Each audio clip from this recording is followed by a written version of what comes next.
बिस्तारै मिक्सिङ गर्ने। सो बिचबाट विगल गर्दै गर्दै गर्दै अलिकति अगाडि पुस गर्ने अनि पछाडि ब्याक आउने, विगल गर्दै गर्दै गर्दै अनि त्यसपछि हल्का पोर गरेर माथि उठाएर स्ट्रेट लाइन तानेर कट गरिदिने।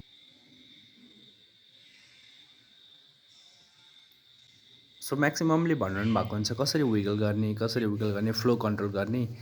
त्यसमा चाहिँ सुरुमा तपाईँले एकचोटि चाहिँ मजाले पानीमा ट्राई गर्नुपर्ने हुन्छ। जो पिक्चर चाहिँ लेफ्ट राइट मुभमेन्ट चाहिँ कसरी गर्ने भन्ने कुरा चाहिँ सिक्न एकदमै इम्पोर्टेन्ट छ, जसले गर्दाखेरि चाहिँ रोजेटाको लागि चाहिँ एकदमै हेल्पफुल हुन्छ। सो त्यही हो, मिक्सिङ गर्दाखेरि चाहिँ अथवा सेक गर्दाखेरि चाहिँ विगल गर्दाखेरि अलिक तपाईँ यसमा चाहिँ हाम्रो एकदमै एस्प्रेसो चाहिँ एकदमै अलिकति डार्क हुनुपर्छ, जसले गर्दाखेरि चाहिँ कन्ट्रास्ट चाहिँ क्लियर आउँछ।